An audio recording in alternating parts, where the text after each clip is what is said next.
Hi everyone, it's Michelle. Welcome back. So it is the end of the month and time for my monthly favorites this month. I have a few things to share with you. I have not been makeup shopping this month really at all. The only thing I think from a beauty perspective that I purchased during the entire month of January was my Lucky Bag from Beautylish, which technically was I bought it at the end of December, but it was sort of fulfilled in January. But that's the only thing I really purchased in the month of January. So I've got some things that I, have just been favorites this month that I've been sort of reaching for every day, and I thought I would share them with you quickly. Most of them are things I have talked about before. So let's jump in and get started. The first one I'm going to talk about is a lipstick, and it's a limited edition lipstick, but I do think you can probably still find it. I will put a link below if I can find it somewhere for you, and it is the MAC lipstick from the Ellie Goulding collection, and the one I'm in love with is Only You, which is a cream sheen. I have just been reaching for this virtually every single day. It's like the perfect easy to wear, I have it on today, it's the perfect easy to wear peachy pink everyday lipstick for me. It's really easy. Goes with almost everything I wear. So I have just been reaching for this every day. I have actually only 2 or 3 lipsticks out right now, and this is just the one I put on and wear every single day. So I should show it to you, shouldn't I? Other than on my lips. So it's just a really pretty, peachy pink. It's very typical of what I would wear. I actually like MAC cream sheens. Not everybody does. They wear really nicely for me. And I'm in love with this one. I'm going to go through this quickly, which is unfortunate because literally this is all I've been wearing. So I do really like it though. It's an easy, very easy color to wear. I think most people could pull that off. Okay, let's talk about a couple of eyeshadow palettes that I've been reaching for every day. And I will say one of them is new this month, and I did talk about it with my Beautylish Lucky Bag, and it is the Natasha Denona palette that I got in my Lucky Bag. This is palette number 2. It's a 5-pan palette. This is a gorgeous, first of all, the colors in this palette are beautiful. They're perfect colors for me to wear. I love this. There's one matte that works really well for, a transition color, and any of these colors on the lid, just blend it out, make a perfect, everyday eye, or you can build them up and make a, really kind of fancy night out eye. I would typically need like some other dark matte to do that, but these palettes, the shadows, in my opinion, these shadows are really, really nice. The only one that's a little weird for me is this one, and it's almost too creamy or something. So it kind of pills, but once you blend it in, it's fine. It's a really pretty color, really pretty color. That was a bad place to swatch it. But the colors, the colors in this palette are beautiful. But I wanted to talk about it more for the shadow formula is really, really nice. There's not a lot of fallout with these shadows. They blend beautifully onto the skin. I really like them. And while they are not for sale yet on Beautylish, they are coming mid-February. So if you are interested, you might want to get on the Beautylish email list so that you can get yourself one, because I have a feeling they will sell out very quickly on the Beautylish site. And they're not limited edition or anything, but if you're sort of an early adopter like I am, you might want to get on the email list so you can get one when they come out. They are amazing. Love them. The other palette I have to talk about, because I have been reaching for this all month long, and it is, I talked about it in my last video, it is the Laura Geller The Delectables palette. I really, I've been so impressed by this palette. The colors, if you like a, sort of nude eye, the colors are beautiful. You could do smoky with this because there's deep enough shades in here. There's enough of a shade range that I think anyone could use this palette. It does lean very warm, as you can tell. So if you like a warm eye, I think this would be a really nice palette for you to have. I love this. This is what I have on today. I have Raisin right here. Not that you can see because of my bangs, but I have this on my lid, blend it out with a fluffy brush into the crease, and that's it. That's all I have on. And that's typically what I do. I grab this, I pick a color, I put it on my lid, I blend it out with a fluffy brush into my crease without even really using a transition color, because there's enough dimension here. I think that for me it's a very quick, simple eye look that looks, you know, but you look like you have makeup on, and it's really, really pretty. And I think if you have blue eyes, this is a gorgeous palette for you, because really if you have, it doesn't matter what color your eyes are really, because I was going to say if you have brown eyes, there's some really good colors for you too, but there's some really good green-eyed colors here too. This is a beautiful palette. It really, really is. And I am surprised at how much I reach for it. it's just the thing I grab every day to do my eyes. I will say it's a little strange how they made the palette, because they're a baked shadow, which is typically a domed shadow, and these are domed, but they're kind of sunken down. So if you're going to apply them with your finger, for me it's fine because I don't have long nails, but I could see if you had long nails, it might be a little bit of an issue. I will say they apply beautifully with a brush, but sometimes I just like to swipe it on with my finger. I love this palette.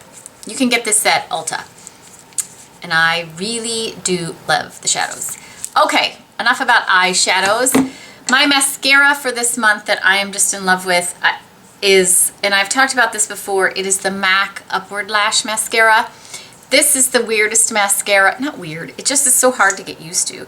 It has the teeniest little rubber brush on it, which does help you get really close to the lash line, so you can thicken up the base of your lashes and pull it up. I typically go in with 2 coats of this, and then it can wear heavy, so sometimes you have to use kind of comb through it, but this makes me look like my lashes are really, really good, and they're not.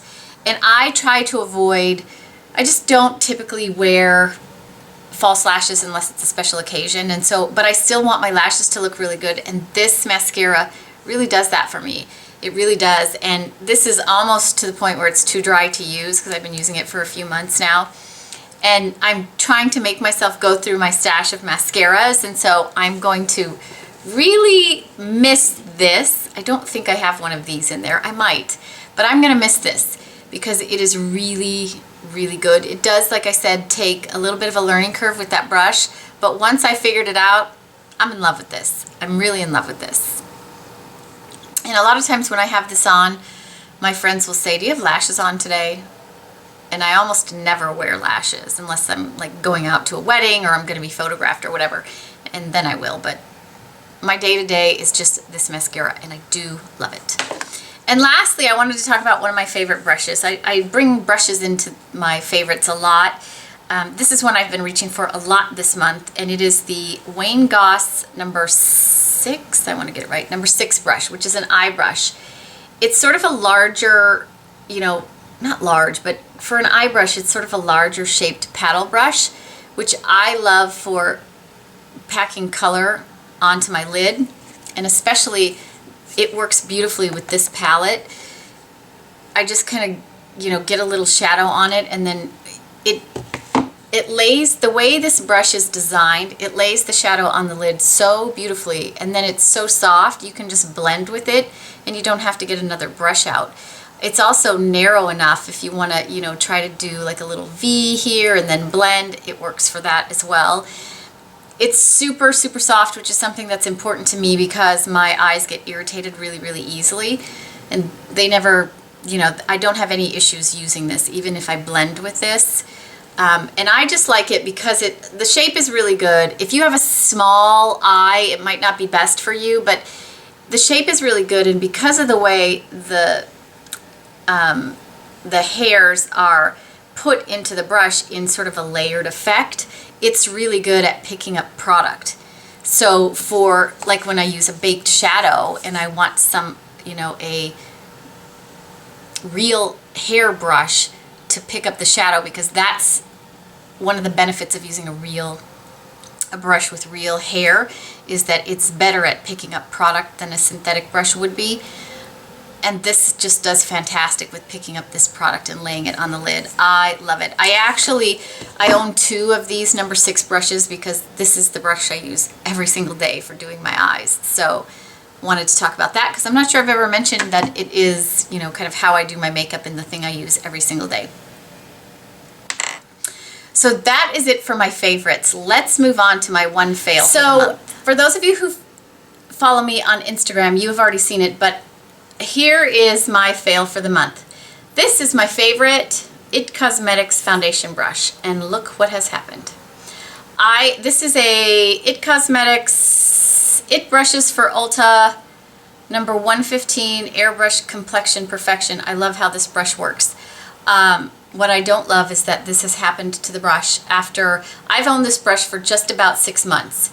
And I will say I don't use this every day. I use this maybe once a week. So I am very disappointed by this. Now, I was hoping to be able to come on and say, I did post this to Instagram and I did tag IT Cosmetics and I wanted to see if they would respond. And they did. They said, please send an email to this email address and we will make this right for you. So I did that.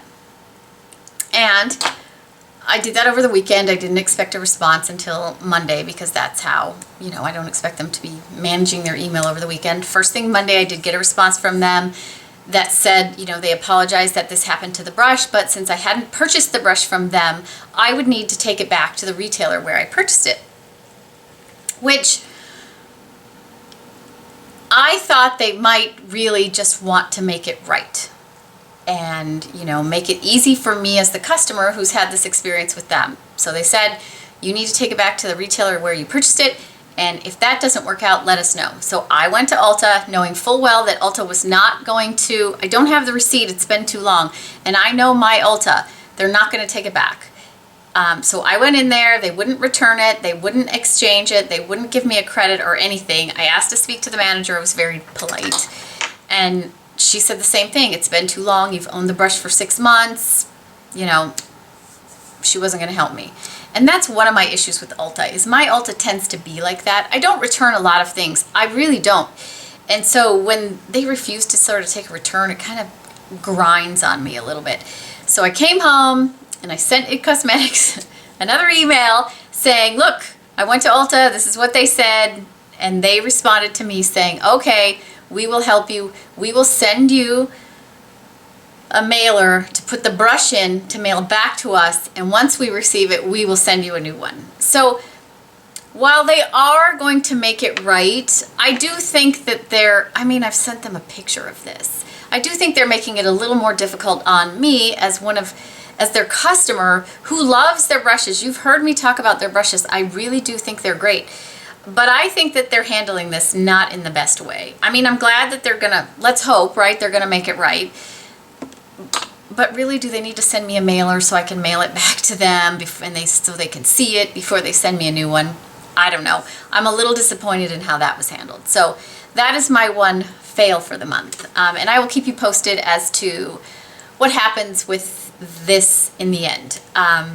So that is it for today. Please share with us in the comments what favorites you have, or if you've had fails as well. I love to read all of that. I hope everybody had a fantastic January. That is it for today, and I will talk to you all again soon.